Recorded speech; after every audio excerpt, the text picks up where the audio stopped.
Hi friends, welcome back to my channel. അപ്പോൾ നമുക്കൊരു pan വെച്ചിട്ട് ഇതിനകത്തേക്ക് ഒരു 2 പിടിയോളം വൻപയറാണ് ചേർത്ത് കൊടുക്കുന്നത്. ഇനി നമുക്കിതൊന്ന് വറുത്തെടുക്കാം. എണ്ണ ഒന്നും ഒഴിക്കേണ്ട കേട്ടോ, ചെറുതായിട്ടൊന്ന് കളർ ചേഞ്ച് ആയി വരണം. ഒരുപാട് ഹൈ ഫ്ലെയിമിലൊന്നും ഇട്ട് ചെയ്യേണ്ട, ഫ്ലെയിം കുറച്ച് വെച്ചിട്ട് ഒന്ന് കളർ മാറുന്നവരെ നമുക്കൊന്ന് വറുത്തെടുക്കാം കേട്ടോ. കരിഞ്ഞൊന്നും പോകരുത്, ലൈറ്റായിട്ടൊന്ന് കളർ ചേഞ്ച് ആവുക, അത്രയേ ഉള്ളൂ. ഒരുപാട് നേരമായിട്ട് വറുത്തെടുക്കേണ്ട ആവശ്യമൊന്നുമില്ല, ഒന്ന് കളർ ചേഞ്ച് ആയാൽ മതി കേട്ടോ.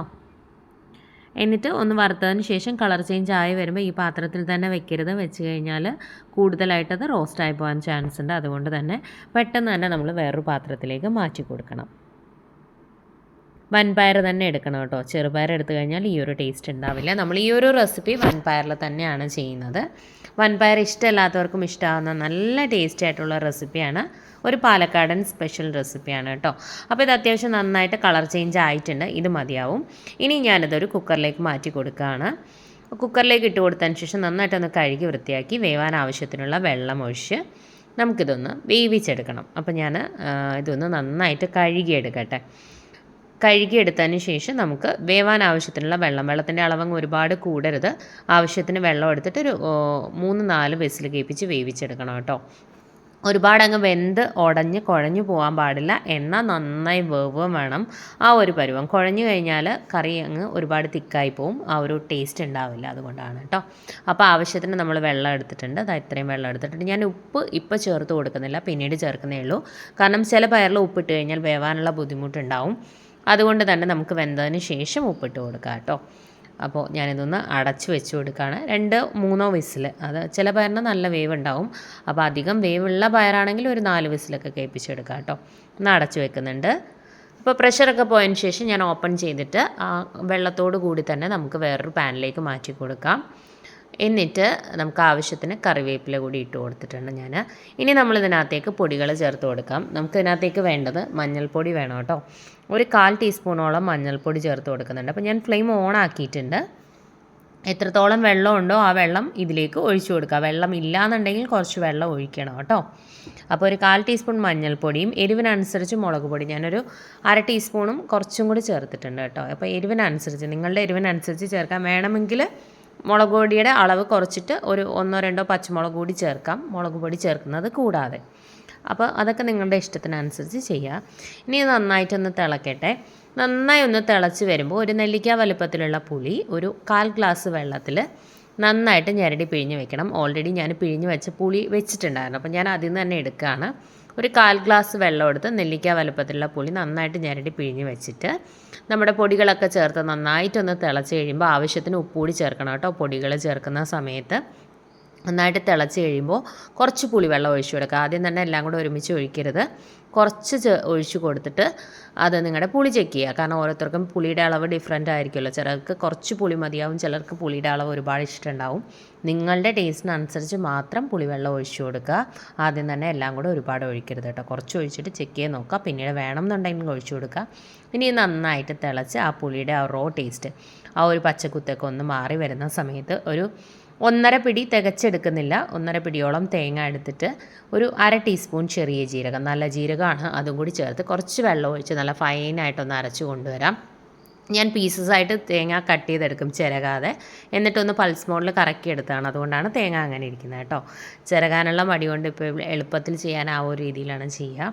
ജീരകം മാത്രം ചേർത്താൽ മതി, വേറെ ഒന്നും ചേർക്കേണ്ട. ഒരു പാലക്കാടൻ സ്റ്റൈൽ റെസിപ്പിയാണ് കേട്ടോ. പാലക്കാട് എല്ലാം കൂടുതലും പുളി ചേർത്തുള്ള കറികളാണ്. അപ്പോൾ വെള്ളപ്പുളിക്കറി എന്നാണ് പറയുക കേട്ടോ, വെള്ളപ്പയർ പുളിങ്കറി. അപ്പം നന്നായിട്ട് തിളച്ച ഒരു പുളിയുടെ റോ ടേസ്റ്റ് ഒന്ന് മാറിക്കഴിയുമ്പോൾ അരച്ച് വെച്ചിരിക്കുന്ന തേങ്ങ കൂടി ചേർത്ത് നന്നായിട്ട് ഇളക്കി യോജിപ്പിച്ച് കൊടുക്കാം. ഒരുപാടങ്ങ് തിക്കാക്കി വെക്കരുത്, എന്നാൽ ഓവറായിട്ടങ്ങ് ലൂസാക്കിയും വെക്കരുത് കേട്ടോ. ആവശ്യത്തിന് തിക്നെസ് വേണം, എന്നാൽ കുറച്ച് ലൂസായി ഇരിക്കാൻ വേണം.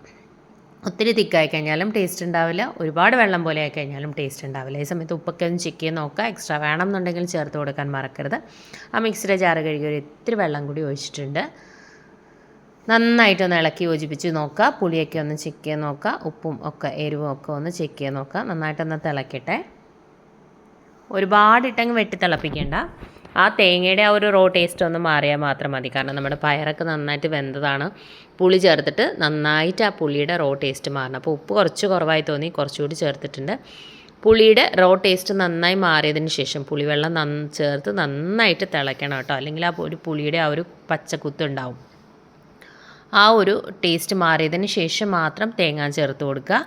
എന്നിട്ട് നന്നായിട്ട് ഇളക്കി കൊടുത്ത് ഒന്ന് നല്ലപോലെ തിളച്ച് വരുമ്പോൾ നമുക്ക് ഫ്ലെയിം ഓഫ് ചെയ്യാം. ഒരുപാട് ഇഷ്ടമുള്ള പാലക്കാട്ട് പല വീടുകളിലും സ്ഥിരം ഉണ്ടാക്കുന്ന ഒരു കറിയാണ് കേട്ടോ. പാലക്കാട്ടുകാർക്കൊക്കെ ഒരുപാട് ഇഷ്ടമുള്ള ഒരു റെസിപ്പിയാണ്. ഞാനിവിടെ വന്നതിന് ശേഷമാണ് കേട്ടോ ഇങ്ങനെയുള്ള കറികളൊക്കെ കഴിക്കുന്നത്. കൂടുതലും പുളി ചേർത്തുള്ള കറികളാണ് ഇവിടെ കൂടുതലും, എല്ലാം പുളിങ്കറികളാണ്. അപ്പോൾ അതും ഒരു പ്രത്യേക ടേസ്റ്റാണ് കഴിക്കാൻ. നമ്മുടെ സാധാരണ രീതിയിൽ നിന്നും വ്യത്യസ്തമായിട്ടുള്ള ടേസ്റ്റുകളാണ്. അപ്പോൾ എല്ലാവരും ഈ രീതിയിലൊന്ന് ട്രൈ ചെയ്ത് നോക്കട്ടെ. അപ്പോൾ നമുക്ക് ഇത്തിരി കാര്യങ്ങൾ കൂടി ഉണ്ട്. നന്നായിട്ട് തിളച്ച് ആ തേങ്ങയുടെ റോ ടേസ്റ്റ് ഒന്ന് മാറുമ്പോൾ ഫ്ലെയിം ഓഫ് ചെയ്യാം. ഇനി ഒരു പാൻ വയ്ക്കാം. കുറച്ച് വെളിച്ചെണ്ണ ഒഴിച്ചു കൊടുത്ത് വെളിച്ചെണ്ണ ഒന്ന് ചൂടായി വരുമ്പോഴേക്കും ഒരു ഇത്തിരി കടുകിട്ടൊന്ന് പൊട്ടിക്കാം. കടുക് പൊട്ടി വരുമ്പോഴേക്കും ഒരു 1-2 വറ്റൽമുളക് കൂടി നമുക്ക് ഇതിനകത്തേക്ക് ഇട്ട് കൊടുക്കാം. ആവശ്യത്തിന് കറിവേപ്പില വേണമെങ്കിൽ കറിവേപ്പില കൂടി ഇട്ട് കൊടുക്കാം കേട്ടോ. അതൊക്കെ നിങ്ങളുടെ ഇഷ്ടത്തിനനുസരിച്ച് ചെയ്യാം. ഞാനിപ്പോൾ കടുകും വറ്റൽമുളകും മാത്രമേ ഇട്ടുള്ളൂ. വെളിച്ചെണ്ണയിൽ തന്നെ ചെയ്യണം കേട്ടോ, അപ്പോഴാണ് കൂടുതൽ ടേസ്റ്റ്. അപ്പോൾ അത് നമ്മുടെ കറിയിലേക്ക് താളിച്ച് കൊടുക്കാം. നന്നായിട്ടൊന്ന് ഇളക്കി കൊടുക്കാം. അപ്പോൾ എൻ്റെ ഒരു കൺസിസ്റ്റൻസി ഞാൻ കാണിച്ചു തരാം കേട്ടോ. നല്ലപോലെ ഒന്ന് ഇളക്കി കൊടുക്കാം. വേറൊരു തവി വെച്ചിട്ട് ഞാൻ കോരി കാണിച്ചു തരാം കേട്ടോ. നല്ല ടേസ്റ്റാണ്. ഈ ഒരു കറി മതി കേട്ടോ ചോറുണ്ണാൻ, വേറെ ഒരു കറിയുടെ ആവശ്യമില്ല. അത്രയും ടേസ്റ്റി ആയിട്ടുള്ള റെസിപ്പിയാണ്. മസ്റ്റായിട്ടും ട്രൈ ചെയ്യുക. ഉറപ്പായിട്ടും നിങ്ങൾക്ക് ഇഷ്ടപ്പെടുന്നതാണ്. ട്രൈ ചെയ്യാൻ മറക്കരുത് കേട്ടോ. അപ്പോൾ നമുക്ക് ഇതൊന്ന് കോരി ഒഴിച്ച് കാണിച്ചു തരാം കേട്ടോ. അപ്പോൾ എന്താ, ഇതാണ് എൻ്റെ ഒരു കൺസിസ്റ്റൻസി. ഇതിൽ കൂടുതൽ തിക്കാക്കരുത്, ഓവറായിട്ട് അങ്ങ് ലൂസാക്കിയും വെക്കരുത് കേട്ടോ. ആ ഒരു കറിയുടെ ടേസ്റ്റ് മാറിപ്പോവും. അപ്പോൾ ഇത്രയേ ഉള്ളൂ, സിമ്പിളായിട്ടുള്ള നമ്മുടെ റെസിപ്പി ഇവിടെ തയ്യാറായിട്ടുണ്ട്. എല്ലാവരും ഒന്ന് ട്രൈ ചെയ്ത് നോക്കുക കേട്ടോ. ട്രൈ ചെയ്തിട്ട് എങ്ങനെ ഉണ്ടായിരുന്നു എന്ന് ഫീഡ്ബാക്ക് അറിയിക്കാൻ മറക്കരുത്. ഇതുപോലെയുള്ള റെസിപ്പീസൊക്കെ, സിമ്പിളായിട്ടുള്ള നാടൻ റെസിപ്പീസൊക്കെ ഇഷ്ടമാകുന്ന ഫ്രണ്ട്സിനും ഫാമിലിയിലൊക്കെ ഉള്ളവരുണ്ടെന്നുണ്ടെങ്കിൽ വീഡിയോസ് ഒന്ന് ഷെയർ ചെയ്ത് കൊടുക്കണേ. ചാനൽ ഒന്ന് സപ്പോർട്ട് ചെയ്യാൻ പറയുക. അതുപോലെ വീഡിയോ ഇഷ്ടമായിട്ടുണ്ടെങ്കിൽ ഹൈപ്പ് ചെയ്യാൻ മറക്കരുത് കേട്ടോ. ഒരു ഹൈപ്പ് ബട്ടൺ ഉണ്ടാവും നമ്മുടെ ലൈക്ക് ബട്ടണൊക്കെ വരുന്നിടത്ത്. ഇപ്പോൾ ഒരു ഹൈപ്പ് എന്ന് പറഞ്ഞ പുതിയൊരു ഓപ്ഷൻ വന്നിട്ടുണ്ടാവും, അതിൽ ക്ലിക്ക് ചെയ്തിട്ട് ഓക്കെ കൊടുക്കുക കേട്ടോ. അതുപോലെ തന്നെ ഇതുവരെ ചാനൽ സബ്സ്ക്രൈബ് ചെയ്യാതെ വീഡിയോ കാണുന്ന ആരെങ്കിലും ഉണ്ടെങ്കിൽ ചാനൽ ഇഷ്ടമായിട്ടുണ്ടെങ്കിൽ ഒന്ന് സബ്സ്ക്രൈബ് ചെയ്തേക്കണേ. സബ്സ്ക്രൈബ് ബട്ടൺ പ്രസ് ചെയ്യുമ്പോൾ അടുത്തൊരു ബെൽ ഐക്കൺ വരും. ബെൽ ബട്ടൺ പ്രസ് ചെയ്യുക. 3 ഓപ്ഷൻസ് കാണിക്കും. ആദ്യം കാണുന്ന ഓൾ തന്നെ പ്രസ് ചെയ്യുക, എന്നാലേ ഞാൻ പുതിയ വീഡിയോസിൽ നിന്ന് നിങ്ങൾക്ക് നോട്ടിഫിക്കേഷൻ കിട്ടും. സബ്സ്ക്രൈബ് ചെയ്തുകൊണ്ട് മാത്രം എൻ്റെ പുതിയ വീഡിയോസിൻ്റെ നോട്ടിഫിക്കേഷൻ നിങ്ങൾക്ക് വരത്തില്ല. അതിനായിട്ടാണ് അടുത്തുള്ള ബെൽ ഐക്കൺ പ്രസ് ചെയ്തതിൽ ആദ്യം കാണുന്ന ഓൾ തന്നെ പ്രസ് ചെയ്യാൻ പറയുന്നത്. അപ്പോൾ ഏതെങ്കിലും റെസിപ്പീസൊക്കെ ട്രൈ ചെയ്യാൻ ആഗ്രഹമുള്ളവർക്ക് ജസ്റ്റ് കമൻറ്റ് ബോക്സിലൊന്ന് കമൻറ്റ് ചെയ്യാം കേട്ടോ. നമുക്ക് നെക്സ്റ്റ് റെസിപ്പി ആയിട്ട് ട്രൈ ചെയ്ത് നോക്കാം. എന്തെങ്കിലും സജഷൻസ് ഒക്കെ ഉണ്ടെന്നുണ്ടെങ്കിൽ കമൻറ്റ് ബോക്സിൽ കമൻറ്റ് ചെയ്യാൻ മറക്കരുത്. എന്തെങ്കിലും ഡൗട്ട്സ് ഒക്കെ ഉണ്ടെന്നുണ്ടെങ്കിൽ ചോദിക്കാവുന്നതാണ്. കമൻറ്റ് ബോക്സിൽ റിപ്ലൈ തരുന്നതായിരിക്കും. വ്യത്യസ്തമായ മറ്റൊരു റെസിപ്പിയുമായിട്ട് നമുക്ക് വീണ്ടും കാണാം. ലൈക്ക് ചെയ്യാനും ഷെയർ ചെയ്യാനും കമൻറ്റ് ചെയ്യാനും മറക്കരുത്. Thank you friends. Thanks for watching.